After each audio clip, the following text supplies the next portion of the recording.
What's going on, everybody? Welcome to the debut episode of the newest Wrestling Republic show, Sunday Night Spotlight. This has been a long time in the making. I'm fired up. Could not be more fired up for this show. We have the sweetest panel you could possibly ask for at WR. I'm going to introduce them right now first. And I got to ask specifically geographically where you're at so I can get it right in the intros in the future. But welcome to the program, Megan. How are you? I'm doing well, Clark. How are you today? I'm doing well. I'm doing well. Stoked to be here. We'll get into it here shortly. Next, though, I got to send this one out to, I believe, basically the DMV as well. But our resident ring announcer, our resident commentator, backstage interviewer extraordinaire, Savannah. What's up? Good to see you again. It's been a while since Mania. Yes, I'm excited to be here. I had a booking last night, didn't get in till about 2 a.m. So I'm running on a little bit of sleep, but I'm excited to be here. Let's go. Let's go. I'm stoked about it. We're stoked to have you. Up next, though, I got to throw this one out to Louisville. Tuesday night friend of mine, Dryzzy. What's good, bro? Good morning, afternoon, and evening. It's the guy you still believe in. I am not doing my Tuesday because it is early. I don't have it, and I don't know what to say on Sundays. It's too early in the morning. Amen. I don't know. I don't know. Oh no, I broke the myth. It's not morning. It's nighttime. It's the Sunday night spotlight. My bad. Okay. Last but certainly not least, speaking of Tuesday night, get the twos up from the DMV. Shadi, what's up? Throw them twos up, man. It's your boy Shad. Shad Talks Scraps on Instagram. OcDMV703 on Twitter. If you're not following me, there's something clearly wrong with you. I'm good. I am excited for the debut episode of the Sunday Night Spotlight. Because right now it is the nighttime and it is Sunday night. Don't let the sunlight fool y'all over here. Yeah, don't be fooled by the lighting. Dang, that is crazy. The moon is bright over there. Definitely. Yeah, man. we're having a reverse eclipse. Right, what is going on?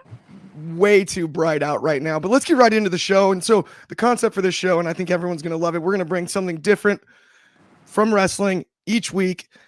Each of us is going to bring a unique topic, essentially I almost said to the table. That's a different show, not take it to the table, but we're going to shine the spotlight on a unique topic week in and week out. We're each going to pick our own and then discuss it and break it down.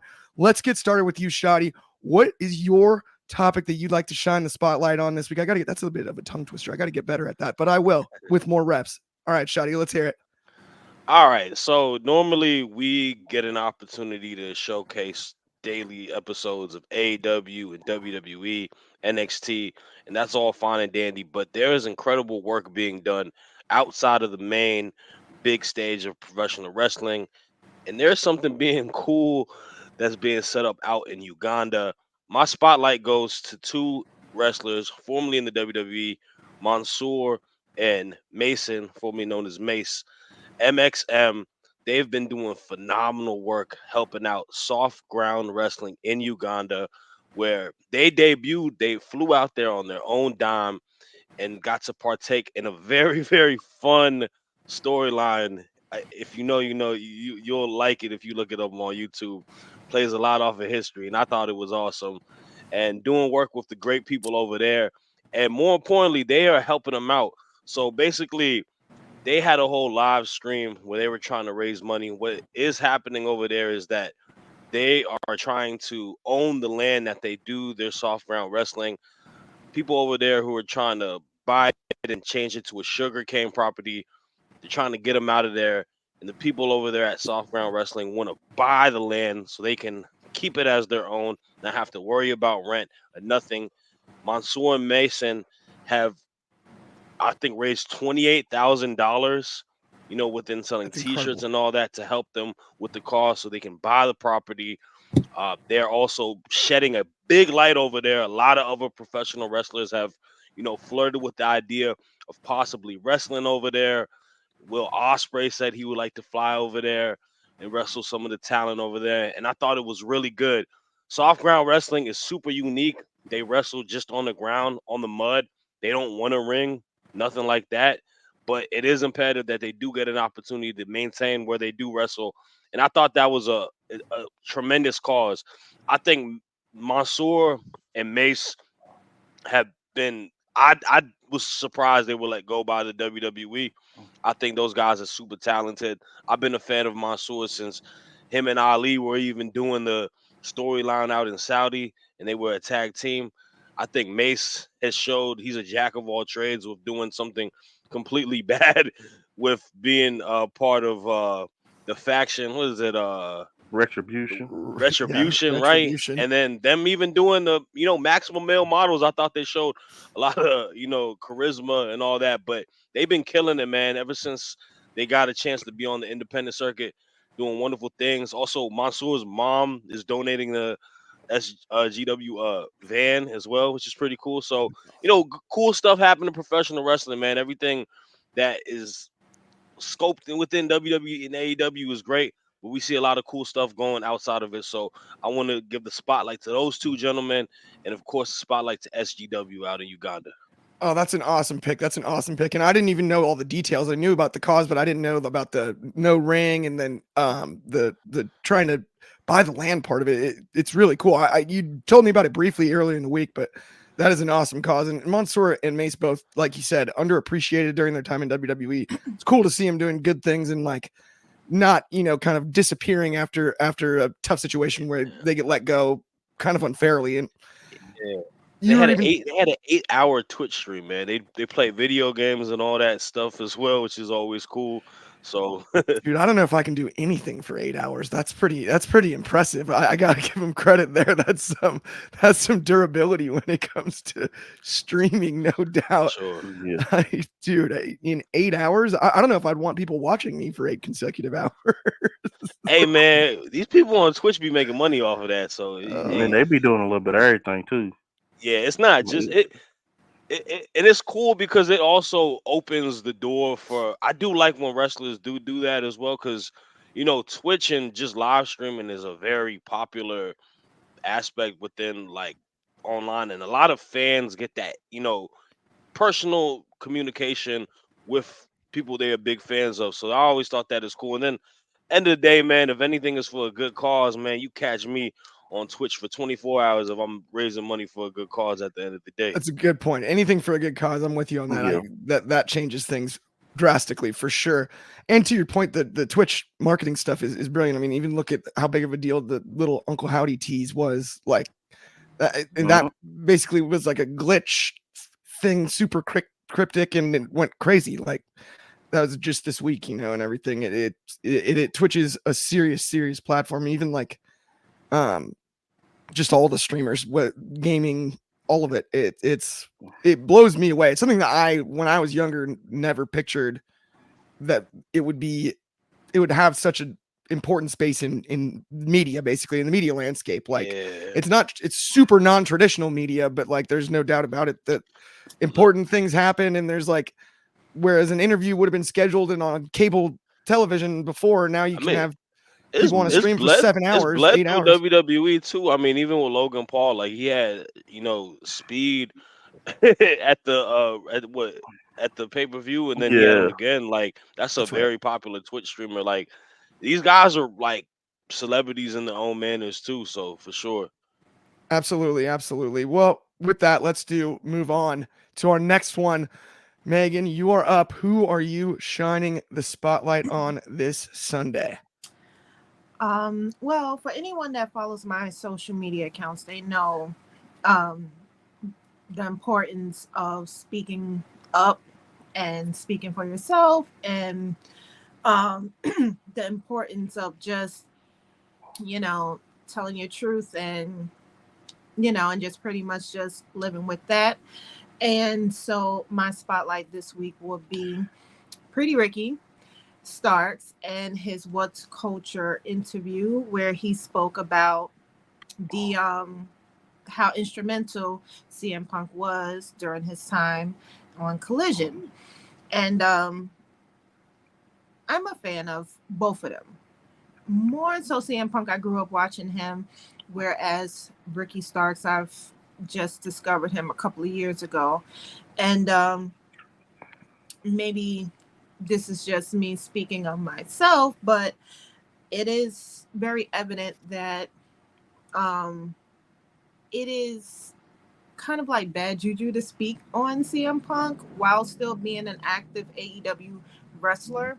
So I thought it was very courageous for Ricky to speak on CM Punk in the respectful and the highlight that he did speak on him. And he shared that Punk pretty much helped him not only navigate the character that he was trying to convey for the fans, but how he pretty much just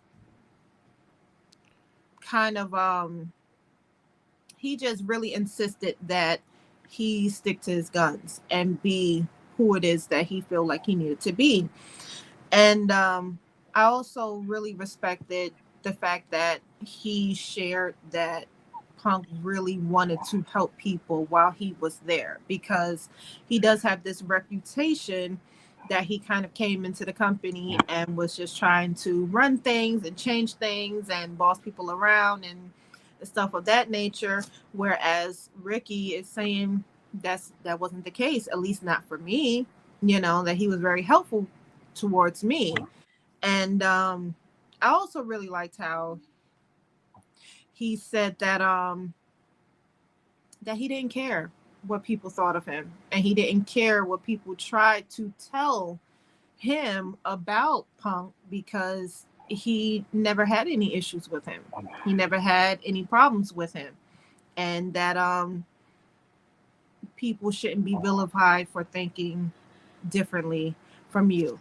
So I think Ricky Starks deserve a spotlight this week for just coming out and speaking out on his truth, and being one of the few current AEW wrestlers who is speaking respectfully on CM Punk. I agree. The honesty was really refreshing for sure. I thought it was a little annoying. Personally, I complained about it earlier in the week, just that the headline coming out of it was like, Ricky Starks doesn't know why he's not being used. It's like, that's the line you guys took from the interview to make the headline, come right? on. Come on, guys. There's a lot more depth than that. Like, well, I know that a lot of people, there's like this notion that you're either one or the other. Yeah. You're either WWE or AEW. There's a very small portion of us who don't mind, being critical of both companies. When you see something wrong, you speak on it. And I know a lot of people feel like if you speak out against WWE, you will not get media passes. If you speak out against AEW, you will not get to go to the scrums and stuff. And that might be true. It might be true. I haven't been to either or yet, but I like to think of myself as very vocal about what I see wrong within both companies. Now, maybe I'm more hard on AEW because there's a lot wrong, but at the same time, it's not me having a hatred towards AEW. It's because I know AEW is the only wrestling company that I feel right now that has potential to be a good competitor towards WWE. We see it every week. It is a baby company. It's only under 10 years old, and it has definitely have shaken the foundation of WWE. I think we can all agree on that. So it's not that we want AEW to fail, which is the saying, right? Like, oh, you talking about AEW, you want it to fail. And no, we want to hold Tony accountable for the things that's going on. We understand that he wants to run things. This is his company. But there is going to be some things he is going to need help on. And he has to be open to that help. And he is not. So when we see things like the viewership going down or the numbers declining, it's because Well, Tony, we're not in the business, but we watched it enough to know Yeah, that we're When your not plate, happy. yeah, we know when your plate's full. Yes, true. and we're Nah, not that's happy with true. what's going on. So, you know, maybe not trying to get sued here, but maybe there Please do not is. sue us. Please don't. I'm broke. But maybe there is something that is not necessarily right that's going on with Ricky Starks not being on TV. Maybe it has a lot to do with him appearing at WrestleMania. Maybe it has a lot to do with him speaking out on things that most people are, kind of instructed not to speak on. Maybe it has a lot to do with him not falling in line like they would want their wrestlers to be. But, if that's the type of wrestlers that you are looking for, then maybe it's time for Ricky to move on. Yeah. Maybe it's time for you to let him go and let him go where he is happy. NXT. Because I think Selfishly, I want that. me, I'm gonna say this real quick and then I'm No, gonna you're good. move on. But me and my sister, she's 14 years younger than me. We watch wrestling every week, every day that it's on, and we have this joke where how many times are we going to hear we're the best wrestlers? AEW, we're the best wrestlers. And she's not a drinker. I'll drink. So it's like she'll take a sip of her water. I'll take a sip of whatever I'm drinking on. And it's we're the best wrestler. Boom. Throw it back. But even online, you see the wrestlers saying it. And it's like, do you really mean that? Do you really mean that? Do you really mean that? Are you being told to say that? And so it's like it's time Ricky needs to be reunited with his friends in WWE. I'm sure he will miss those in AEW, but it does seem as though he is not happy. So why keep somebody that's not happy? It's true. Let him go. So I saw an interview with an AEW talent, Chris Van Fleet, and he brought up a good point. You're bringing all these veterans from like other companies in, and that's taken away from the TV time from like who's already on the roster, especially homegrown. And I think that's like one of the biggest problems because even, he said, they're bringing somebody in to do this type of work. Well, why don't you pull somebody that hasn't been on TV for a minute and have them do that role? Yeah. It's a really good point. And I mean, the one thing I was going to add too is I saw some whispers online that maybe part of the reason he wasn't being used on AEW is because of that exchange he had with Edge in the Edge and Bryan Danielson promo. I think that's the one thing I can rule. I can't imagine Adam Copeland being that petty. I really can't. It doesn't seem because he's been so giving to younger wrestlers over the years compared to a lot of other guys. Like Edge is pretty reputationally solid, and I think. Don't get me wrong. I don't think he liked the moment, but I don't see him blocking Ricky Starks from returning. I don't know, Clark. I'm gonna be. I might have to disagree with you on that. I might have to disagree. Well, I won't say it was the reason, but I wouldn't doubt that it could have some bit of influence because timing is everything. Nothing to me is a coincidence. Stuff happens for a certain reason, and how he reacted to Ricky Starks on the mic he didn't like during that moment was very. And we talked about it on the daily. I think sometime this week too. I mean, Edge got to call Ricky Starks his father now because he sunned him on the mic, and he did not like that at all. He did not. He did not. And I do, and I believe in he wouldn't like mentality. to. I think he was just taking little jabs that weren't even that much of a haymakers. It's just Ricky. That's why I just think he's that good. I think he's great. His wittiness is like really, really good, and it's those like the lines he said to him. That's just him thinking off the top of the head, probably. Really, like I feel like if you let him, if you give him the free range and let him be the star that he is, he's gonna take the wrestling world by storm. And to Megan's point, if what makes him happy is to be in a different company and it possibly being in a company in WWE where he's reunited with a Cody Rhodes and a Jade who he's spoke very highly about. And the one thing in the interview that I thought was telling was just the happiness he had talking about WrestleMania 40 and seeing Cody have that moment, and the success that Jade is having in wrestling right now.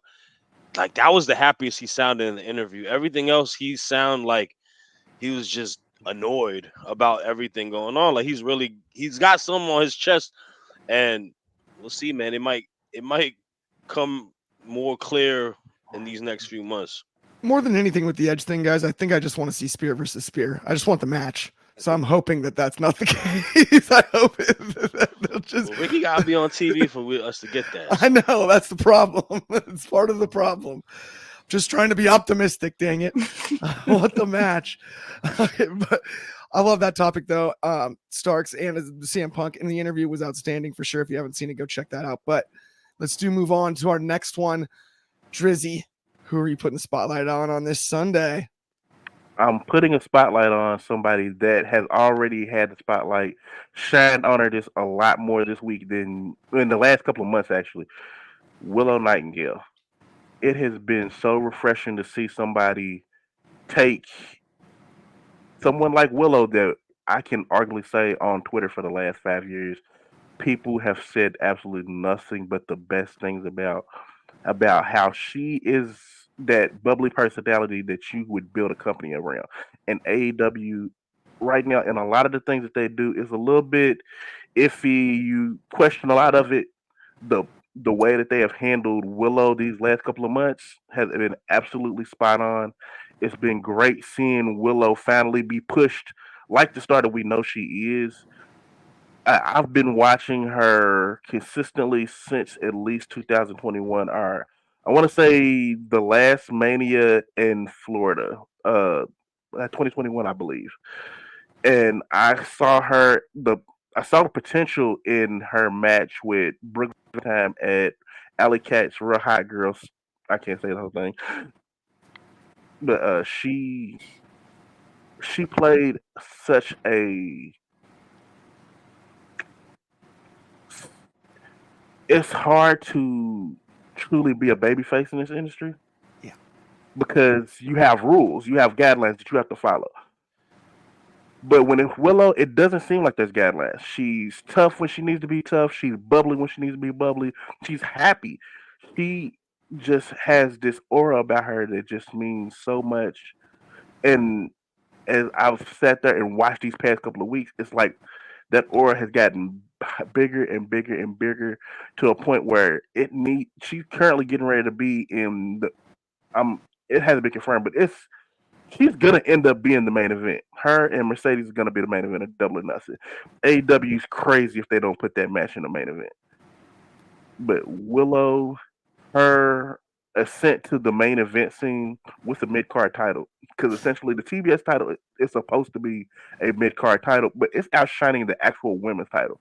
Her storylines have been bigger than the actual women's championship, and that's dating back to the Athena feud, which is not, it was behind a paywall. That is also dating back to her initial feud with Jade Cargill when she first came into AEW. Like, her feuds have been the standard on women's matches in AEW, and I feel like it's what is currently driving AEW to having better quality women matches, having more than just one women's match at 9:30 every Wednesday. They're doing more to, like, I'm getting tongue tied. Willow's. It almost feels like Willow and people like Willow who are just coming in are all ushering in this new wave of how women's wrestling is being perceived in AEW.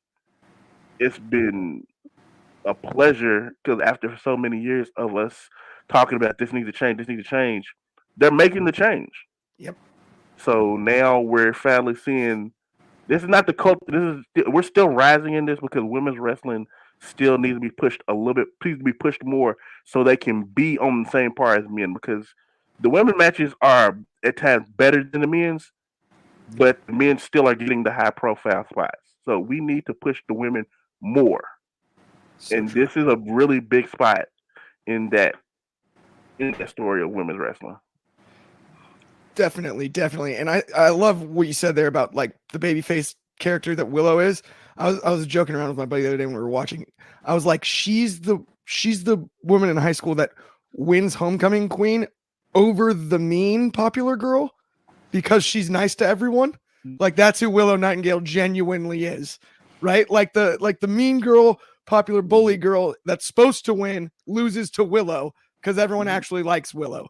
Like, because she's just a good person. Like, Like Yeah. it like bleeds Clark, through the screen.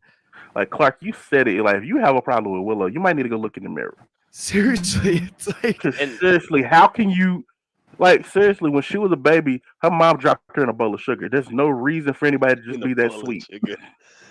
Like like the three of us were watching Dynamite as soon as the music came on. Like three grown men in the living room doing this. Like it's just like It's also the fact that like in wrestling you always have the bigger, stronger wrestlers always portray being tough and mean, but she's a complete contrast. She's strong and jolly. Like she's the jolly giant that everyone loves and a phenomenal wrestler. And yeah, man, like I was saying before the show started, like I feel like it's a record. I think she's been talked the most this week on all Wrestling Republic, like podcasts the entire week. And it's justified. It's respected. She's putting in a lot of work. She's surpassed. She's got people questioning the booking for Double or Nothing is that maybe she should win over Mercedes when we all were seriously. going into it like, oh yeah, this is Mercedes's time, big time signing, gonna get the belt. She's gonna be the catalyst to change a lot in this division. Now we're just like, we got to pump the brakes because we got an already who's a champ, who's already over with the crowd, who's looked better, honestly, on the mic leading into this storyline. First, a person who's a Hall of Famer, a potential, Mount Rushmore women's wrestler in a lot of people's WrestleMania main mind, eventer. WrestleMania main eventer, and nothing as much as it is on Mercedes being as good as she is as a heel and helping people get over. She's done help people over like Bianca prior to it as well. A lot of it is also Willow. Willow has risen to the occasion. That can't be, you know, gotta tip your hat No, off to her on that. absolutely. She's almost Yeah. underrated Belle to Bell because of how charismatic she is. It's crazy. She's so good at Oh, both. she could I'm sorry, work. Savannah, I didn't mean to cut She's you off incredible. That's okay. Oh, And I believe, like, from an indie perspective, she sets the standard of how a baby face should be. Like, for example, and I have to shout out my little sis on the indies, Avery Jacks. You know, me and her work multiple promotions together. And then when it's like time to like do a storyline with her, you can't like all the promotions that I've talked to, you know, Avery is our Willow because, you know, we can't see her as a heel. Yeah. That's interesting. she makes a baby face look cool also because there's She a lot does. of baby faces. So hard to do. Clark's favorite baby face. He thinks he's cheesy, Mr. Todd Cliff Oh. himself, right? But Willow is not Oh. cheesy as a baby face. She's literally like someone you can get behind. I always say like she gives me the same like I want to root for you vibes as I had with Bianca Belair when she was on the come Right. up, when she was going into, becoming the champion. And when she was champion, it's the same thing. I was like, Willow can kind of be AEW's Bianca in a way where if you hate Willow or hate Bianca, like you said, you gotta look yourself in the mirror and take some like there's some Yeah. deeper rooted issues with you. So and yeah, this is Willow's year. She's arguably you gotta put her in the running for Woman of the Year so far in 2024. these last 3 years actually. These last Mhm. 3 years, she's had some very high profile matches, even on the indies. So since 2021, she's been big time rolling. So It's also Right. rare you see someone Yeah, reach in this Japan height too. with such a steady build, right? Mhm. Like usually it's either to the moon, then get stale, and it's kind of up and down. It feels like it's just been a steady, it's been like a linear graph, just straight. Right. And that's the point Yeah. that I wanted to make. I want to make 2 points. One, I wanted to say that I wanted to piggyback on Shaw where he said, that how we kind of all wanted Mercedes to win, and now we kind of want, Willow to retain. And I'm one of the people that want Willow to retain. One, for the simple fact that I feel like the story between her and Mercedes still needs to be built. And I think it will be an injustice to Willow as a champion for her to win the belt just for her to lose it. There was a build between her and Julia, especially with her, being friends with Sky Blue, and then, them both being missed, and then, she fighting not to change, where Sky Blue gradually did change, and, Chris Statlander being involved in it. So there was a build between them two. And yes, there is history between her and Mercedes, but if you're not watching Japanese wrestling, you would not know what happened between them two there. So I do feel like that would be kind of a wonky thing for AEW to do for her to take that belt.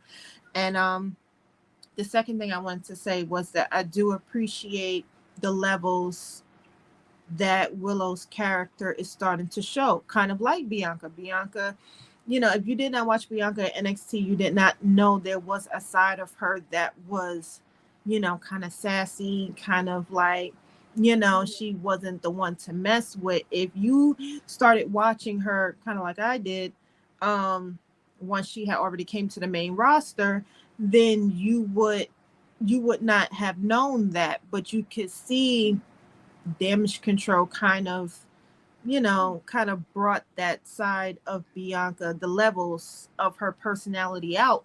And I do give Mercedes credit for that, because I see that in Willow. Like, she is nice, she is sweet, she smiles, everybody want to go and run and give Willow a big hug. But now you see, like, she's telling Mercedes, like, look, I'm gonna fight for my belt.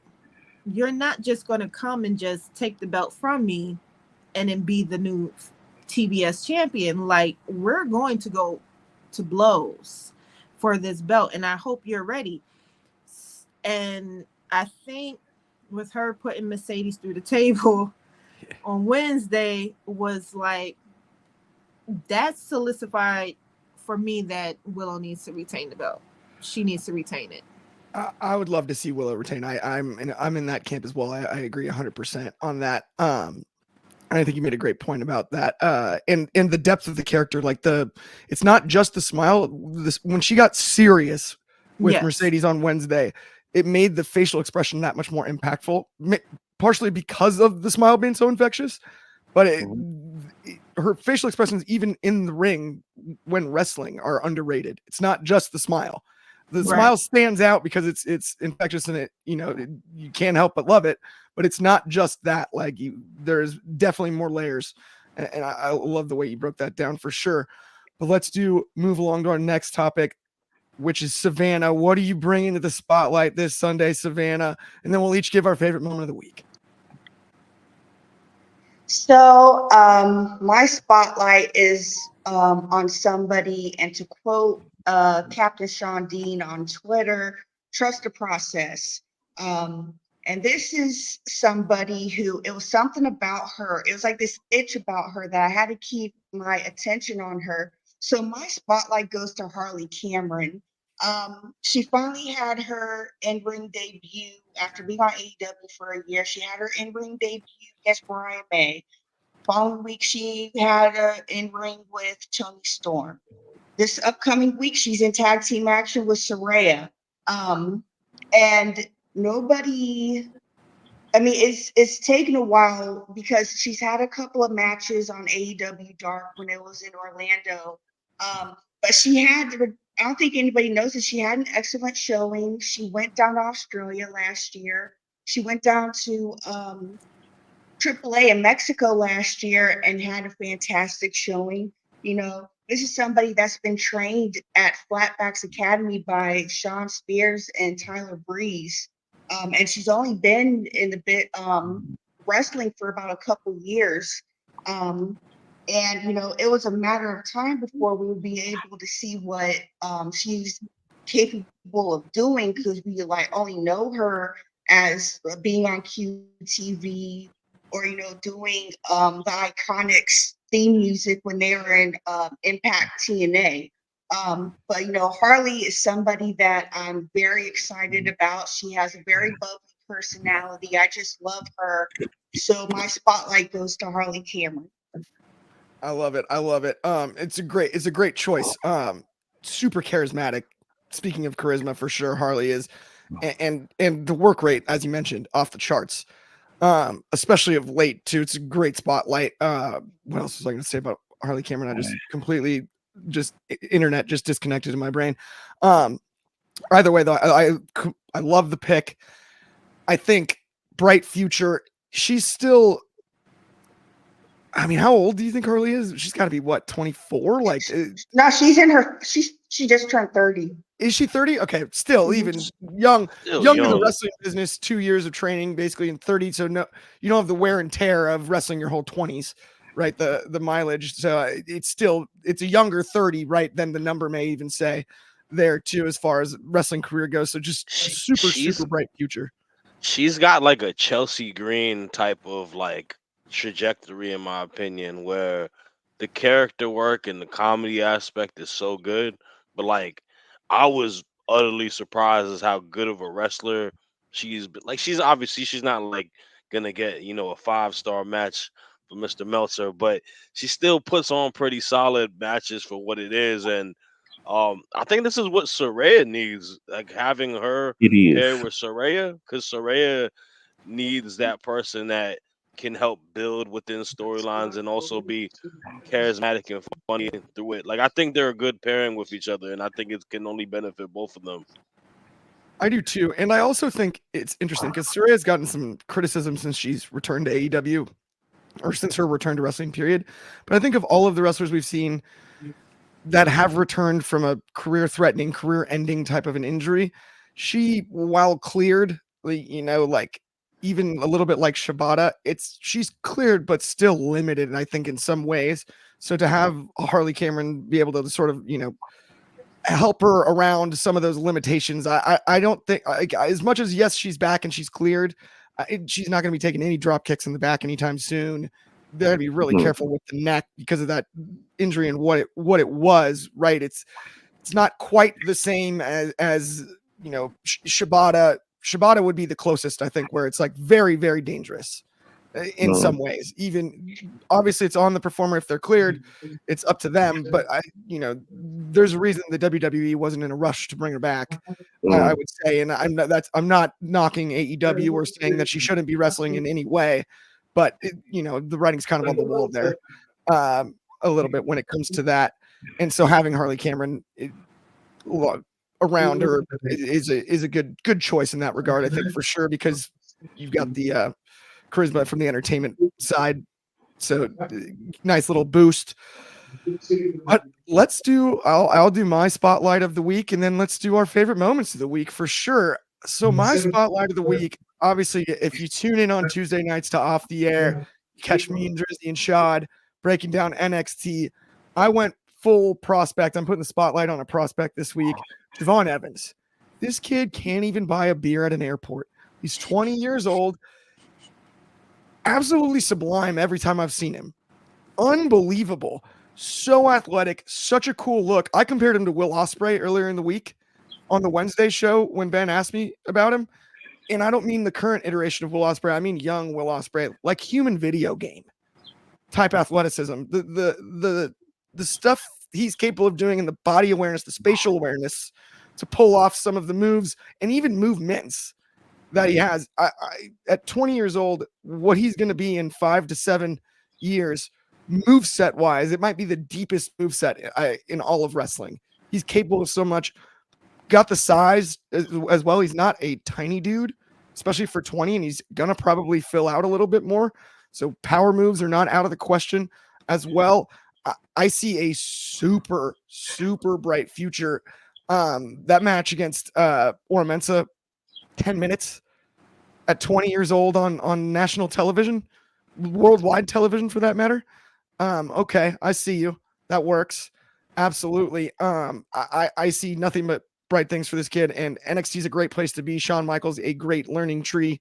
Nope, that was not a Jericho joke. But a great mentor to learn under. How about that?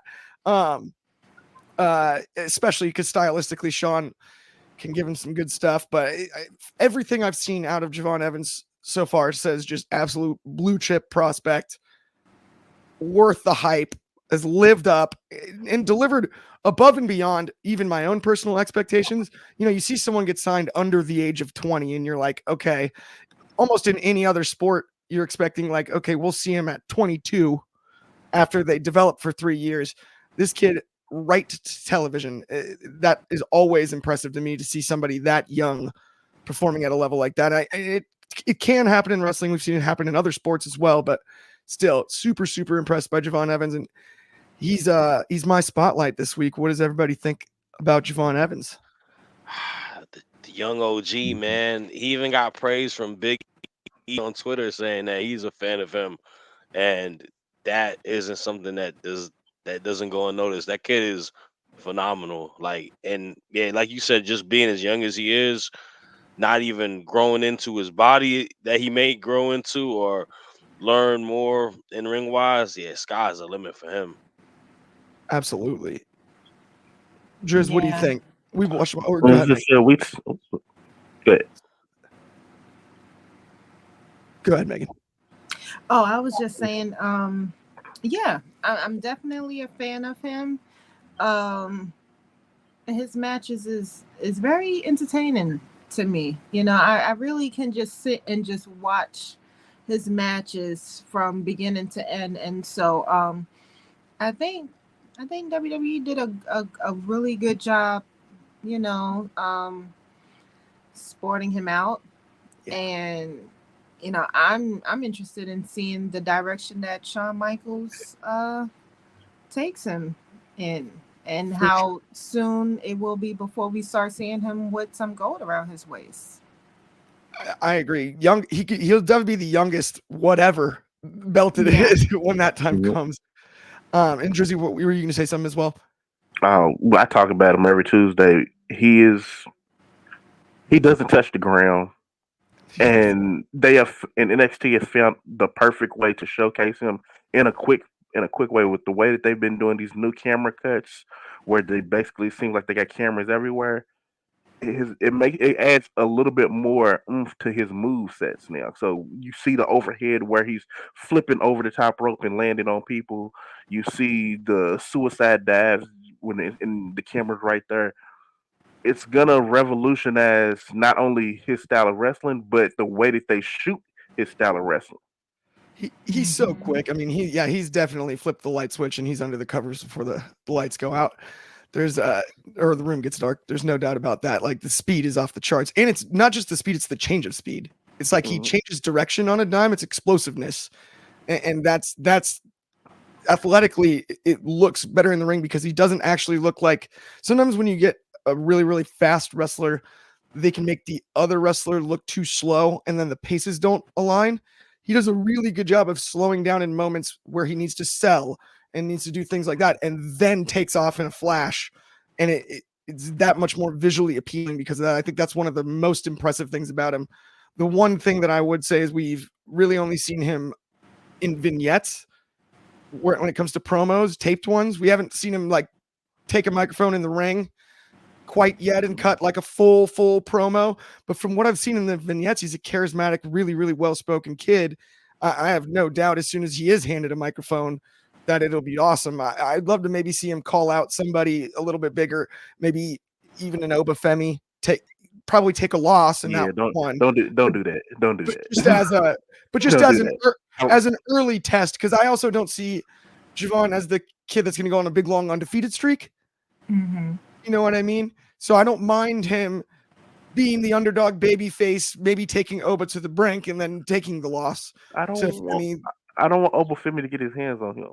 I don't I either, only because y'all remember what he said? He said, "If don't expect your people's back in one piece." Like, I know. no, I'm Why not. you trying to No, hurt I'm that not. man, bro? Hey, bro, go ahead, send him to the main roster. Where you I got to think face it'd be a Oba. cool. I think it'd be a cool jump to make for him. But at the same time, yeah, the finish of that match would be pretty. That one would be probably pretty violent. I would I imagine want to see. I want to see him and Wesley go at it. that'd be a great. Yes. That'd be a great Definitely. matchup. That would be fun as could be. That would be really, really fun. All right. Well, let's do our favorite moments of the week. Dryzzy, I'm going to start with you. What was your My favorite moment this week? my favorite moment this week. As long as I've been watching wrestling, I've maybe seen a handful of black wrestlers, black referees. I'm just now seeing black referees, commentators, and announcers these last 3 years. I want to spotlight the fact that we have had two African American women ring announcers in Samantha Irving and Alicia Taylor on national TV for the first time. It is a breath of fresh air to see someone that looks like you on TV doing things that you've never seen them do. And I also want to lump I don't want to call her wrestling name Aja. Uh I can't get her last name. Leon Ruff's wife. I cannot get her last name for to Wilson, save my right? life. No, wait. No, Aja Smith. Wilson's the basketball player. Is it Smith? Man, Smith. It's Smith. That's a It's basketball You're player. right. It is a it's basketball player on this it's Aces. her. My fault. And I apologize for this, Daphne. But just to have more black women in these roles, I hear it on the indies all the time, even with people like Savannah, who we see doing ring announcing and commentary, so they can do it. I just want them on bigger platforms so they can get these spotlights. Absolutely. I love that pick. Oh, It is thank you. for sure. For sure. Okay. Let's move on though. Megan, your favorite moment of the week. Ooh, my favorite moment of the week was the recent open thoughts interview with Funny Marco and Liv Morgan. The interview is about 56 minutes long. It's about an hour, and it was just funny. It was just funny. I think he has a way of being overtly awkward. And so even if you are media trained, Funny Marco has a way of breaking that ice. And so Liv has a very, and if she sees this, I hope she don't take this as an offense, but she has a very fun but a goofy side to her, which is very likable. And so to see these two personalities, you see these two people that you wouldn't think they would even have anything in common. And to see these two talking and laughing amongst each other, amongst, her telling, her story about being a wrestler and, you know, him asking questions that most people wouldn't ask, like, have you ever been in a ring where someone farted? And she kind of threw Valhalla under the bus, or him telling the story of the plot behind the movie Baby Boy, but he is portraying the story as though it is somebody in his family, and she's like following the story, but you could see like the question marks kind of like popping up on her forehead, like she cannot follow it because it's so much. But people who have watched the movie know he is telling her the plot to an actual movie. And then of course him trying to hook her up with his friends and baby mama drama and stuff. So it was very fun seeing her in that light after the week that she had. And so it was definitely one of my favorite moments of the week. I loved it. And it was such a fun interview. It was almost like not wholesome, that'd be the wrong word for it, but to see Liv like out of her shell, kind of like genuine, right? Like that's like who she would be, kind of almost maybe even hanging out with friends. Like it is extreme because of the level of awkwardness at times, but once settled in and got in a rhythm, like very cool interview for sure. Right. And fun for Liv, like you said, after the week she's had, cool to see her in a more positive light to finish off the week for sure. She got a lot of unwarranted criticism too when it comes to that kind of stuff. No question about it. Savannah, though, I'm actually I technically am next on the list. Sorry, I usually read the teleprompter perfectly, but I just made my first mistake on it in a while. It's my favorite moment of the week next, which is, if you know me, I'm a huge sneakerhead, so I'm going with the 2 sneaker deals. First, the Young Bucks and Jordan, then Roman Reigns and Reebok. I love it. I love it. Swap it. Swap it. Yeah. So that's whoops. Thank you. Go ahead and swap that one. But either way, we get the Young Bucks and Reebok, and then the Roman Reigns and Jordan brand. I love it. Both great companies. It'll be really cool to see what kind of kicks they rock.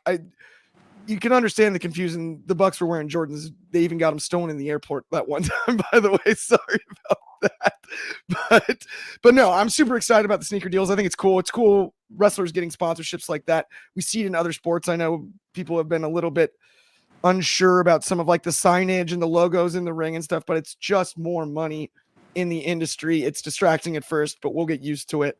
It's never going to be too much. They're not going to look like NASCAR drivers and just be covered in logos. There's going to be some logos in different places tastefully, but $25 million in sponsorship revenue is worth it. And it's cool to see the individual performers themselves get deals where they're making more money for their families. And that's just awesome to see, as well as wearing sweet kicks. I have nothing to complain about when it comes to that. But now, Savannah, I got to ask you your favorite moment of this week. So I had to change it last minute because, I have to humble myself and put myself out there. So yesterday I got to be on commentary for an all women's promotion, bell to bell, ran out of the Monster Factory, ran by Missy Sampson, who was the assistant coach at the Monster Factory. And it's refreshing.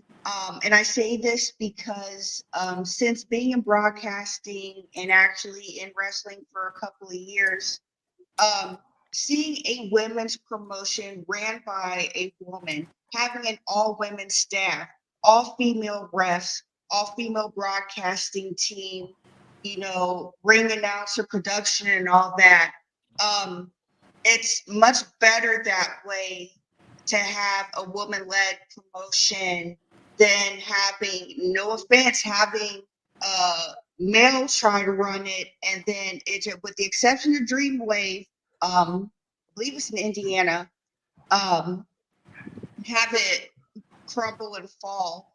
I will say that I still see a lot more men in the crowd than the women, even though, I see women try to advocate for women's wrestling and this, that, and the third on social media. And my thing is, no shade. If you're going to be about it, act like it, but, my highlight of the week is actually, continuing to help make history on the indies. That is so cool, Savannah, and we appreciate that so much. And you're doing an awesome job. We love it. Love to see it every time. Absolutely. All right, Shadi, the main event of the evening. It's time. What's your favorite moment of the week?